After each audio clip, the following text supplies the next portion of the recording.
தீபிகா, தமிழக அரசு பல்கலைக்கழக துணைவேந்தர்களை முதலமைச்சரே நியமிக்கலாம் என்பதற்கான புதிய சட்டத்தை சட்டமன்றத்தில் தாக்கல் செய்தது. இதை எதிர்த்து தொடரப்பட்ட வழக்கில் அந்த ஆணை செல்லாதது என்று நீதிபதி சுவாமிநாதன் தலைமையிலான 2 நீதிபதிகள் கொண்ட அமர்வு அந்த விடுமுறை கால அமர்வில் இந்த தீர்ப்பை அளித்தது. அது சர்ச்சையை ஏற்படுத்திய நிலையில் உச்சநீதிமன்றத்தில் இந்த இடைக்கால உத்தரவுக்கு தடை கோரி தமிழக அரசு தரப்பில் மனு தாக்கல் செய்யப்பட்டது.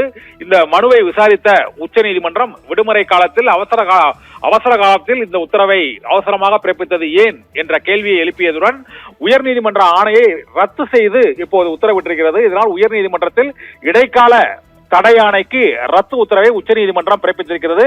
இதனால் தமிழகத்தில் பல்கலைக்கழகங்களில் துணைவேந்தர்களை ஆளுநர் நியமிக்கலாமா, முதலமைச்சர் நியமிக்கலாமா என்ற சர்ச்சை எழுந்த சூழ்நிலையில் முதலமைச்சரே இந்த துணைவேந்தர்களை நியமிக்கலாம் என்பதற்கான சட்டத்திற்கு இப்போது மீண்டும் அனுமதி கிடைத்திருக்கிறது. இதனால் ஆளுநர் துணைவேந்தராக இருந்து அவர் துணைவேந்தர்களை நியமிக்கலாம் என்று ஏற்கனவே இருந்து வந்த அந்த ஆணையை ரத்து செய்து தமிழக அரசு பிறப்பித்த உத்தரவுக்கு இடைக்கால தடை விதிக்கப்பட்டது.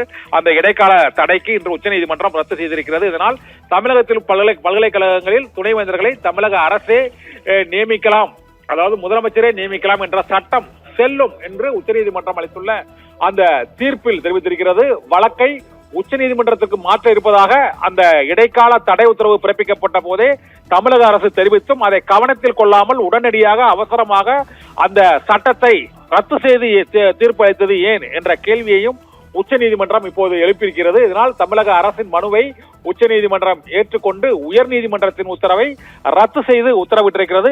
பல்கலைக்கழகங்களுக்கு துணைவேந்தரை நியமிக்கும் விவகாரத்தில் முதலமைச்சருக்கு அதிகாரம் அளிக்க வகை செய்யும் அந்த சட்டத்திற்கு இடைக்கால தடை விதித்ததை ரத்து செய்து உச்சநீதிமன்றம் இப்போது தீர்ப்பு அளித்திருக்கிறது. தீபிகா, தகவல்களுக்கு நன்றி கண்ணன்.